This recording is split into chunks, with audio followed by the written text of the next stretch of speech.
Hello, everyone. I'm Sally Kornbluth, president of MIT, and I'm thrilled to welcome you to this MIT community podcast, Curiosity Unbounded. Since coming to MIT, I've been particularly inspired by talking with members of our faculty who recently earned tenure. Like their colleagues in every field here, they are pushing the boundaries of knowledge. Their passion and brilliance, their boundless curiosity offer a wonderful glimpse of the future of MIT. Today, my guest is Brent Minchew, an associate professor in MIT's Department of Earth, Atmospheric, and Planetary Sciences. Brent studies how glaciers and ice sheets are changing in response to global warming and other environmental factors, how they affect those forces in return, and whether there are practical ways to stabilize them. His central focus is understanding the processes likely to drive global sea level rise. So, Brent, welcome to the podcast. Thanks for having me. So, climate change is obviously a growing global challenge with rising sea levels from glacial melt posing a major concern. As an expert in this field, can you explain the urgency of sea level rise and its immediate and long-term threats? Sure. So I think maybe the best way to start describing this is to think about what our current projections tell us. So current projections of sea level rise put sea level to somewhere between 50 centimeters to about a meter or so above present by the end of this century. And those numbers alone don't necessarily sound scary until you sort of extrapolate that into the aerial impact of all of this. All right, so if you take sea levels and you consider the fact that coastal areas have relatively small slopes, then as you increase sea levels more and more, you start to inundate larger and larger areas over time. And if you consider the population and where the population distribution is, then we're talking about, even for modest levels of sea level rise, a displacement of many millions of people. And if you go to the extreme end, which is 2 meters of sea level rise, which we think is entirely possible, then you're looking at a displacement of minimum 500 million people, somewhere around in there, that is under current population locations, densities, and so forth. So this doesn't take into account increases in population, the tendency for people to move. It doesn't take into account how the displaced people will end up displacing other people who are inland. It doesn't account for any of that. So at a bare minimum, we're talking about 500 million people or so displaced. And so there will be all kinds of knock-on effects from an economic perspective and so forth that goes to this. And then, of course, there's the tensions that will rise. I mean, and none of these things are happening in isolation. That's right. In the context of, global warming. I mean, we've just seen with the LA fires, you're going to have sea level rise, you're going to have tornadoes, you're going to have hurricanes, et cetera. And major stress is placed on freshwater resources. Which is something else that we're very concerned about for sea level rise. So the seawater contamination of coastal aquifers, the salting of agricultural fields, and so forth. And so we work a lot on trying to get an idea of what are the probabilities of these different outcomes. As a field, we don't yet have good quantification of the uncertainties in all of this. We can't really tell the world the likelihood of 20 centimeters of sea level rise versus 50 centimeters sea level rise versus a meter versus 2 meters. We're just not at that level yet. And the average person can't conceive of, as you said, of what that means. That's right. It doesn't sound impressive, but it is. That's right. When I say a meter sea level rise, people are usually like, I've been to the beach, waves are taller than a meter. Right. You're like, well, what's the big deal? So are there particular places that you focus on? What glaciers, pose the greatest threats? So currently the Greenland ice sheet is the largest contributor to sea level rise. And that is due to both melting at the surface as well as the acceleration of glaciers themselves. And it's the acceleration of glacier flow, the dynamics of glaciers, that will be the thing that really sets sea level going forward. So can you distinct for the audience, and actually for me too, the distinction between a glacier and an ice sheet? Oh, sure. So a glacier is a river of ice. So a glacier we would distinguish as areas of ice that are flowing at some measurable speed. Got it. Whereas the ice sheet contain glaciers. So glaciers are special parts of the ice sheet where the ice sheet is flowing fast and into the ocean. So all ice sheets contain glaciers, but not all glaciers are necessarily parts of ice sheets. And so the Greenland ice sheet is currently the largest contributor to sea level and will be for at least the next few decades, most likely. But Antarctica is by far the largest source of uncertainty in sea level. And that is attributable basically to one area, the West Antarctic ice sheet. And so the special part of the West Antarctic ice sheet is this glacier known as Thwaites Glacier. And so Thwaites is a very special place. It's the only place like it in the world, really. And West Antarctica is unique in the world in that it is what we refer to as a marine ice sheet. And what a marine ice sheet means is that it is an ice sheet that is resting on the seafloor. I see. So the bed of West Antarctica is about 2 kilometers or so below sea level, and the ice is in contact with the bed just because it's thick enough. I see. To be in contact with it. So as the climate warms, as we start to lose mass from West Antarctica, it thins. It has to, and that peels off big areas of contact between the ice and the bed. And that's incredibly important because more or less 100% of the ice mass loss from Antarctica, its contribution to sea level rise, is due to the flow of glaciers because Antarctica is very cold. You get relatively little surface melt. Yes.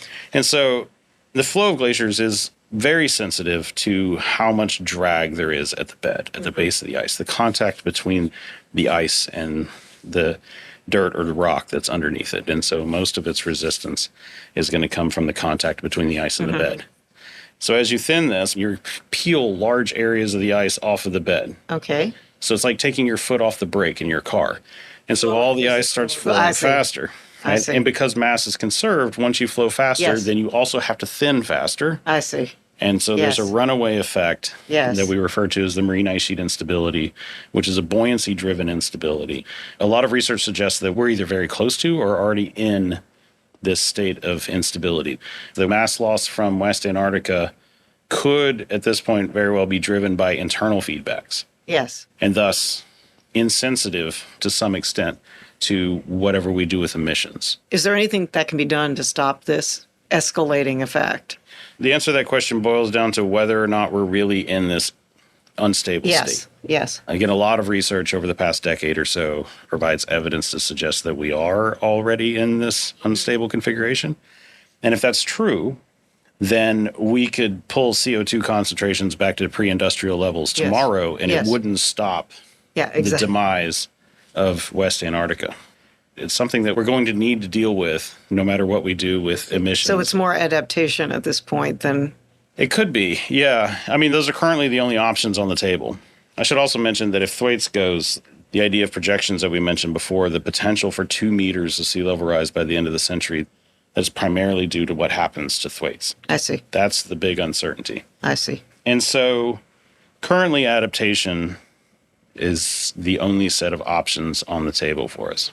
My group here at MIT, as well as a few other colleagues across the glaciological community, are starting to address the question of what else can we do about this?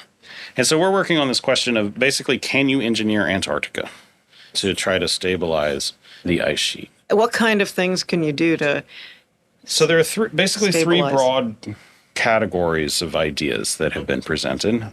So one of the earlier ideas that was presented was basically pumping a bunch of seawater onto the ice sheet and blowing it out as snow.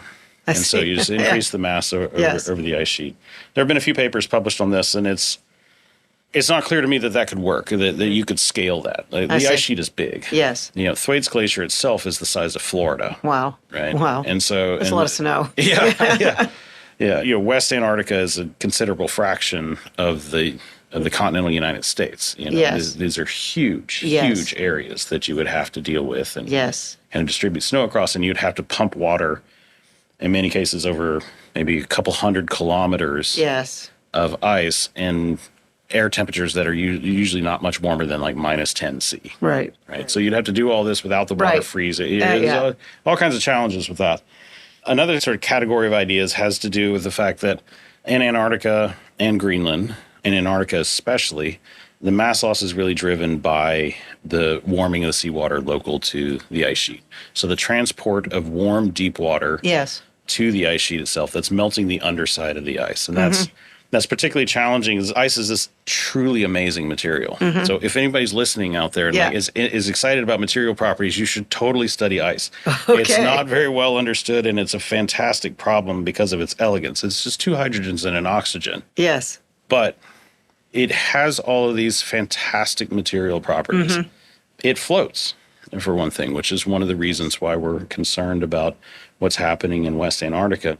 Because it floats, expands when it freezes, that means that when you put it under pressure, you depress the melting temperature. Okay. And so essentially what happens is that you have warm water that's coming in and it's touching the glacier at exactly its most vulnerable point, which is the deepest part of the glacier, where it's the easiest to melt. Okay. Right? And so, melting temperatures in Antarctica will be, a degree or so off from the standard 0 degrees C. So it's much easier to satisfy the sensible heat budget, basically, and melt the ice in these cases. And that sounds like it can be a positive feedback loop. Exactly. Yeah, there's actually a local pumping effect where the warm water comes in and it melts the ice. And the ice is just compacted snow, so it's fresh.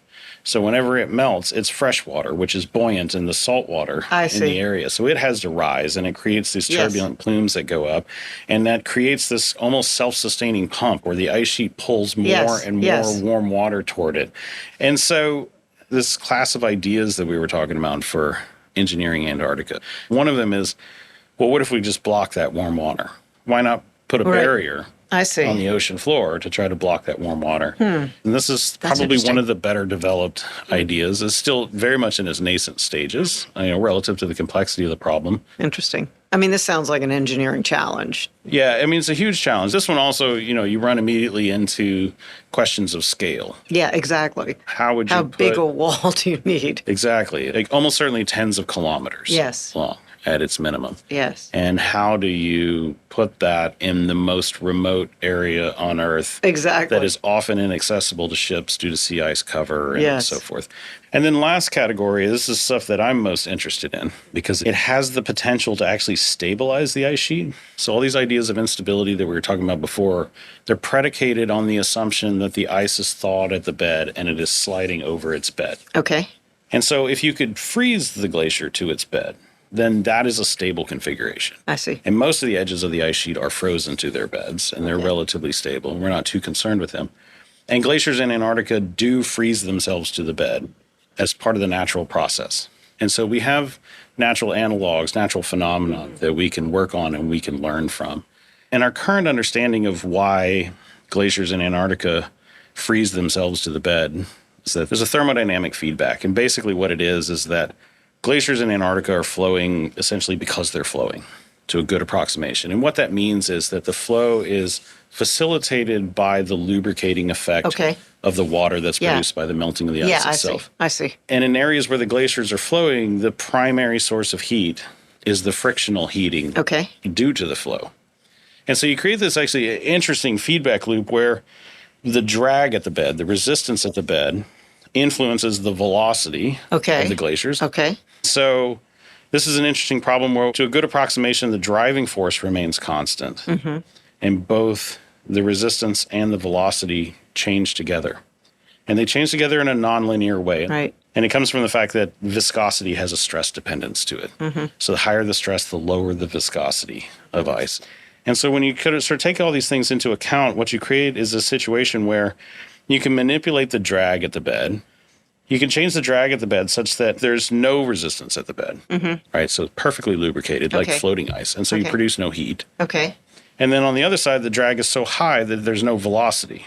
Right. That the glacier can't flow anymore. So you also produce no heat. So you can manipulate it in either direction. Exactly. And so it also means that because there's heating in the middle and is zero at both edges, then there must be a maximum somewhere. So there has to be a point at which if you increase the drag more, you reduce the rate of heating.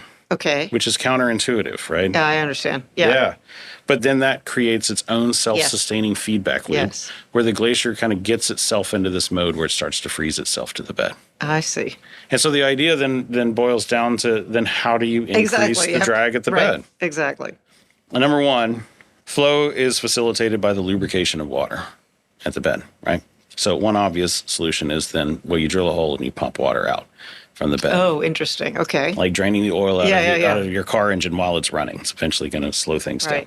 The second one is that, well, the water is all supplied by melting at the bed itself. And so if you just actively cool the bed, then you starve everything of the water. And then the third one is you would construct obstacles at the bed, which I don't think that the obvious approaches are going to work where you like build a concrete barrier or something like that. But there are things that we understand in the physics of the system where you could manipulate water pressure and other things to get the glacier to sort of drive itself down into the bed. And so you get it to like effectively ground itself. And so the logistics of this, how do you actually do this? So I'm very excited about an idea that uses these things called thermosyphons. And a thermosyphon is nothing more than a heat pump, but it's a passive heat pump. So it works like the heat pump in your house or this heat pipe in your computer. The nice thing about the thermosyphon is it, at least in our preliminary work modeling these things, it appears as though the difference in temperature between the bed and the surface of the ice is enough to drive the heat pump itself. So we're taking advantage of the energy that is already in the system. Yes. So the way it would work is you would basically drill a hole from the surface to the bed, and you drop in a vertical pipe. Okay. To, pretty close to the bed. Yes. And that pipe will be filled with pressurized CO2. Okay. CO2 seems to be the best working fluid that we have. And it's pressurized to somewhere around 400 to 500 psi. And the reason that you do that, of course, is that at those pressures and under the temperature conditions that we see in the ice, the CO2 is going to be a liquid at the base of the pipe. Okay. And then it absorbs heat because, again, the bed is the bed is the warmest part. It evaporates. Yeah, evaporates, that's the word, Yeah, and then the vapor rises to the surface where it recondenses. I see. Releases its latent heat to the atmosphere. Yes. And the amount of heat that we're talking about is trivial compared to what the atmosphere can handle. Yes. When we're talking like milliwatts per square meter. Yeah. But it's enough to manipulate the glacier. And so, once it recondenses at the surface, it just rains back down to the bottom. And then this process continues. I see. There's more fluid dynamical complexities involved, but that's the basic idea. So how many years are we from being able to go from modeling to actually, pilots? Things like that. Well, that's the $1 trillion question. I don't know. So I think that we are spinning up efforts at sort of ever increasing scales. We're starting small and growing in terms of, bringing in funding, attracting more people that have relevant expertise and these kinds of things, like people who engineer thermosyphons. I should also mention that thermosyphons have been used for many decades to stabilize foundations in the Arctic. Oh, okay. This is a very common tool. If you look at pictures like the Transantarctic Pipeline, you'll see all of the legs of the Transantarctic Pipeline have these fins on top of them. Those are thermosyphons. There's 120,000 of them, and they're meant to keep the permafrost frozen so that it provides good stability for the pipeline. So this is sort of a writ large adaptation of these technologies. Yeah, that's right. Yeah, and they've been around for a long time. I mean, of course, we're looking at longer thermosyphons than currently exist, but all of our initial modeling and our early stage discussions with actual thermosyphon engineers that have been doing this for decades suggest that it should work. And there are some field trials of long thermosyphons that have been done for geothermal applications. It's an extremely efficient way to move heat from one place to another. I think people would be interested in what it's like to work in Antarctica. In other words, what are the adaptations just for human beings to be there in such an inhospitable environment? When you talk about the surface temperatures, et cetera, it sounds, I think Boston's cold. That sounds crazy. Yeah, it's certainly cold there. So unfortunately, I'm not the right person to ask for this. I got into this line of work so that I could go to Antarctica and do stuff. But for one reason or another, it's never worked out. So I've never actually been to Antarctica. Amazing, yeah. So I do, we do theory and we do satellite observations and so forth, and work with a lot of colleagues that have been to the field. And the short answer is it's cold and it's windy, and it's just kind of like that some of the time. And then other times, at least during the summer when people are actually doing field work, during the austral summer, it can get up above freezing. I never cease to be amazed by how many pictures I see of my colleagues in like short sleeves. Short sleeves, yeah. But as a general rule, it's very cold. And Thwaites has horrendous weather. Huh. It is definitely one of the most complicated places on Earth to work. And the weather is just really terrible. So one of my students went down a couple of years ago to work in Thwaites. And she was in Antarctica for 2.5 months. Wow. Waiting to be able to go to the field. I see. And then she was in the field, I think, for something like 10 days. But they were snowed into their tents for like 7 of them. So they got about 3 days worth of work done for the year. Wow. Wow. And so that's that's a little bit unusual. Yes, it's not always that bad, but that's an anecdote that's illustrates one of the considerations. So when we're thinking about things like could we actively stabilize Thwaites? Yes. We have in mind the fact that this is like one of the most inhospitable places Exactly. on Earth to work. And even under the best of conditions, you're only going to be able to work for 3 to 4 months out of the year. And it sounds like even in the more hospitable months, you can face unpredictable challenges. Yeah. If we're thinking about like how many thermosyphons would it take Yes. to have an effect in this area? Like, again, the natural analogs teach us that glaciers can stagnate if only a relatively small area of their bed is frozen. You do not need to freeze a Florida-sized patch of the ice. If you do it in intelligent ways, and you think about it in the right way, and all of this will come out in modeling, then a relatively small patch of ice will have a large impact on the overall flow speed. And so what that basically means is then if I freeze a small patch right in the middle of this glacier, and I cut it in half, then I reduce its contribution to sea level by a factor of 16. Wow. Right? All I need to do is cut it in half. So it's like pinning it. You just pin it in place. And let's just say as a conservative estimate, we need to, place 10,000 of these thermosyphons. Then that's arguably doable. Yeah. You have multiple crews, you have multiple drills. Yes. You get crews to the stage that they can drill a hole in, a day, day and a half, somewhere around in there. You get a few months of working time. You scale according to these crews and recognize that you don't need to drill 10,000 in a single year. You could spread this out over a decade and start having effects and so forth. And it gets to the realm of kind of being realistic. Right. So let me switch gears a bit. So I read that you joined the Marines at age 17, excuse me. That's right. What attracted you to the Marines? A variety of things. Maybe the most important considerations are that it seemed like a real personal challenge. And at that age, I really wanted to test myself and to understand what I was made of and what I was capable of. I joined the Marine Corps in 1995. And this is obviously pre-September the 11th. And so there are no large-scale wars. But if you watch the news at that time, the Marines were out doing a lot of humanitarian aid in these very difficult situations and so forth. And so I saw this as this opportunity to get out of my small town, see the world, to go to very challenging environments and challenging places where people needed help and to hopefully actually help them, to do some good in the world, and then to learn more about myself in the process and all these challenges. And so I really wanted to be that person that you could send into the most difficult and dangerous places. Yes. And I could just get it done. And I had no idea when I was 17 if I was capable of that. Yes. Or anything like that. But I really, really wanted to do something like that. And in many ways, I was extraordinarily lucky in my career. I got to have a front row seat to many major historical events of that time and to participate in them. I was with Marine One for a while. I flew Yasser Arafat to Camp David. Wow. The last time that there were serious peace talks between the Israelis and the Palestinians. And so I got to be there for that. I was at the Pentagon on September the 11th. And so I got to play a role in helping to evacuate the Pentagon, which was, a real honor, I think, to be able to play some role. Obviously, I wish the event wouldn't have happened, but if it was going to happen, I'm really happy that I was there to help. Yes. And there to do something meaningful. Yes.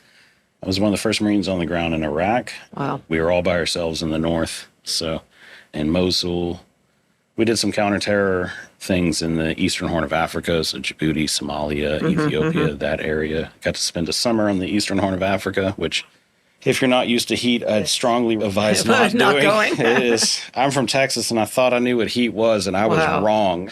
And then finally, I rounded out my career. We intervened in the Second Liberian Civil War.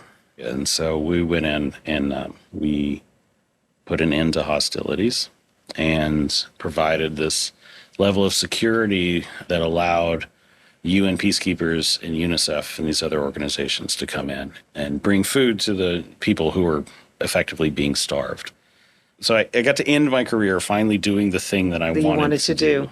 We like to think about MIT as being a place where people tackle hard problems, but it sounds like you had encountered many difficult problems and challenges before you ever got here. How did you wind up going from a 17-year-old Marine to a geophysicist studying glaciers and sea level rise at MIT? Accidentally, in some ways, I guess. I like to take the nonlinear approach to life. After I got out of the Marine Corps, I went to college. I didn't know what I was going to study, didn't know what I was excited about. I just knew that I wanted to do something different.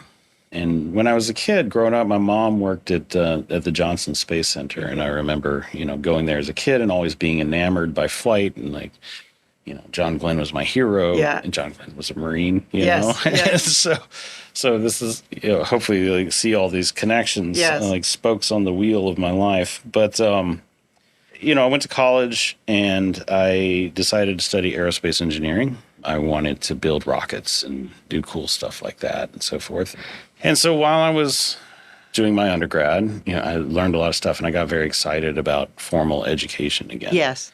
So I decided to just continue and get my master's in aerospace engineering. Mm-hmm. And while I was doing my master's degree, I went to a seminar because they had free food there. I knew nothing about as graduate students do. As graduate students do. So I went to the seminar, and it was about interferometric synthetic aperture radar, which is just a particular way of measuring motion. It's the kind of thing that we do now in my group to measure glacier motion and so forth, and how it changes. And I had never heard of anything like this before. I had never really encountered the idea of remote sensing in general. I see. Like what more you could do from satellites other than take pictures. Right. And I just thought it was the greatest thing since canned beer. I mean, it was just amazing. And I got really, really excited about that. And I changed my entire master's thesis direction to learn more about that. And I managed to work out getting an internship at the Jet Propulsion Laboratory, because that's where the people were that were building these radars and had developed all this process. And I was really, really excited about it. And so I wanted to go work with them. They had this experimental airplane and radar. It was just, I was a kid in a candy store. And the first summer that I was out there working on this, I happened to just bump into the person who would become my PhD advisor in the hallways, randomly. And so we started talking about things, and I told him that I was interested in learning this because I really wanted to study glaciers and learn more about Antarctica, because Antarctica seemed cool. It was like this sense of adventure. It's this way to kind of go there and the whole thing. And he encouraged me to apply to Caltech. And so I applied and I got in, obviously. And then, I guess as part of all of that process, I came to discover that it was possible for me to make a living as a scientist, which is not something that I had ever considered. Yes. It was just not, it was not something that seemed like it was available to people like me. And that summer was very much life-changing. And the rest is history. Yeah, I mean, that is nonlinear. Well, the rest is like the standard story. You learn a little bit, and you do this. That's right. You publish papers. An opportunity opens up here, and you're like, maybe I'll go through there. And And so, Well, fantastic. This has been a fascinating story. I've learned a lot, and I'm sure our listeners will have learned a lot. So thank you. And to our audience, thanks again for listening to Curiosity Unbounded. I hope you'll join us again. And I'm Sally Kornbluth. Stay curious.